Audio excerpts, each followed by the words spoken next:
क्या आपको पता है कि गवर्नमेंट ऑफ इंडिया हमारी कंट्री की डेवलपमेंट के लिए इतने बड़े बड़े स्टेप्स ले रही है जिनके आफ्टर इफेक्ट्स आपको आज से 4-5 साल 7 साल में दिखाई देंगे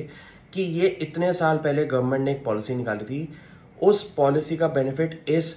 लिस्टेड कंपनी ने बहुत एग्रेसिवली उठाया था और इसका बेनिफिट जो है आज की डेट में इस कंपनी को ज़रूर मिल रहा है। इस सिचुएशन पे मैंने एक गवर्नमेंट की पॉलिसी उठाई है, national mission for edible oil palm oil. India की आज की डेट में सिचुएशन ऐसी है कि जितना भी हमारा वेजिटेबल ऑयल है पाम ऑयल, वो तकरीबन तकरीबन 50% से भी ज़्यादा इंपोर्ट होता है। अब ऐसी सिचुएशन को कंट्रोल करने के लिए, जैसे कि हमारी इंपोर्ट डिपेंडेंस कम हो बाकी कंट्री से, उसके लिए गवर्नमेंट हमारी कुछ ना कुछ स्टेप्स लेती रहती है। और उन स्टेप्स को पढ़ के अगर आप कुछ कंपनीज आइडेंटिफाई करें तो आपको एक फंडामेंटल ओवरव्यू पता चल जाएगा कि ये फलानी इंडस्ट्री है, इसके अंदर किसी कंपनी ने इन्वेस्टमेंट करी है, इसके आफ्टर इफेक्ट्स आने वाले फ्यूचर में ज़रूर दिखाई देंगे।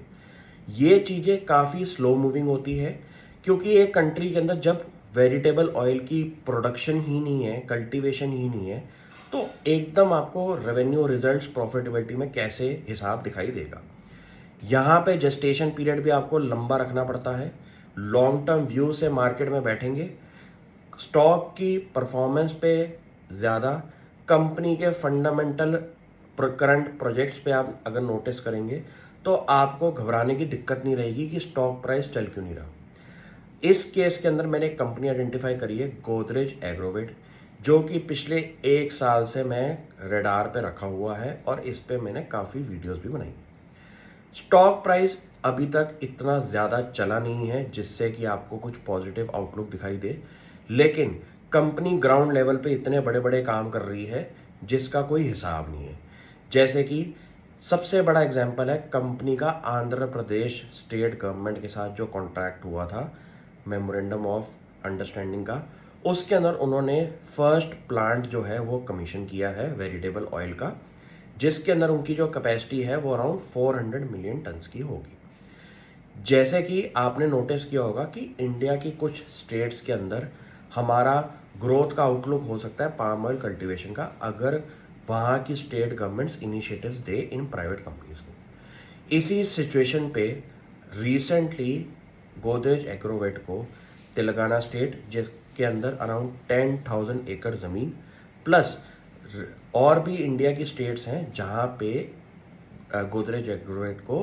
इन चीज़ों के इनिशिएटिव्स मिले हैं और उनको लैंड अलॉट हुई है कल्टीवेशन को लेके। ये सिचुएशन पे आपको इतना पता चल जाएगा कि अगर आप हर 3 महीने के बाद कंपनी की प्रोग्रेस रिपोर्ट चेक करें इन्वेस्टर प्रेजेंटेशन से, तो आपको ये पता चल जाएगा कि कंपनी के फलाने 3-4 बिजनेसेस हैं जहाँ से उनकी रोजी रोटी चलती होगी। लेकिन ये कंपनी एक ऐसा कैश फ्लो पे काम कर रही है जो कि फ़िलहाल इंडिया में इंपोर्ट होता है, ऐसा बिजनेस जो कि इंडिया में लिस्टेड प्लेयर्स के अंदर काफ़ी कम कंपनीज कर रही हैं, और ऐसा बिजनेस जहां पे गवर्नमेंट भी इनिशिएटिव दे रही है आप प्रोडक्शन को इंक्रीज करें। इस सिचुएशन में एक तो आपको थोड़ा सा पोटेंशियल मिलता है इंसेंटिव्स का, जो कि गवर्नमेंट आपको डायरेक्टली प्रोवाइड करती है, प्लस कंट्री की ओवरऑल डेवलपमेंट में भी इन चीज़ों से काफ़ी फ़ायदा होता है। अब इंडिया में हमारे इतने फार्मर्स हैं और हमारी जैसे एग्रीकल्चर बेस्ड इकोनॉमी है जहाँ पे एक बहुत बड़ा वोट बैंक हमारा फार्मर्स बनता है, वहाँ पे अगर ऐसे कुछ इंसेंटिव प्लान्स गवर्नमेंट लेके आए जो कि ये प्राइवेट कंपनीज आगे डिस्ट्रीब्यूट करें, तो मुझे लगता है कि इससे पूरी ओवरऑल इकोनॉमी का फ़ायदा होता है। इन चीज़ों पे आपको सबसे ज़्यादा स्ट्रेटेजिक व्यू रखना है कि कंपनी का स्टॉक प्राइस क्यों नहीं परफॉर्म कर रहा, क्योंकि ये चीज़ें अभी ग्राउंड लेवल पे चल रही हैं, इनकी कल्टीवेशन अभी होनी है, आज से 3-4 साल में टाइम लगेगा। लेकिन इनका स्टेटस अपडेट आप मैनेजमेंट इंटरव्यूज़, आप इन्वेस्टर प्रेजेंटेशन के अंदर अपना टाइम खुद लगा के देख सकते हैं कि आपको ये पता चल जाएगा कि अगर अगले 7 सालों में कुछ ऐसे सेक्टर्स इंडिया में डेवलप हो रहे हैं जैसे कि काफ़ी ईवी के ऊपर थीम बन रही है, वैसे ही और भी सेक्टर्स इकोनॉमी के होंगे जो कि बहुत ज़्यादा डेवलप हो सकते हैं। तो ज़रूरी नहीं है कि जो हॉटेस्ट सेक्टर है उसी पे ही आपको पैसा लगाना है। आपको कुछ ऐसे सेक्टर्स में भी पैसा लगाना चाहिए जो कि फ़िलहाल अभी पब्लिक मीडिया में इतना ज़्यादा आउट लाउड लोग नहीं बोल रहे, क्योंकि वहीं पे ही आपको एक स्केर्सिटी ऑफ इंफॉर्मेशन मिलेगी और वहीं पे आप एक अपना स्ट्रैटेजिक ओवरव्यू ले सकते हैं कि मेरा कुछ पोर्टफोलियो अमाउंट जो है वो मैं 5-7 साल के लिए इसके अंदर लॉन्ग जेस्टेशन टाइम पीरियड लगा के रखूँगा। ऐसी चीज़ें करने से आप हमेशा स्टॉक प्राइस देख के घबराएंगे नहीं।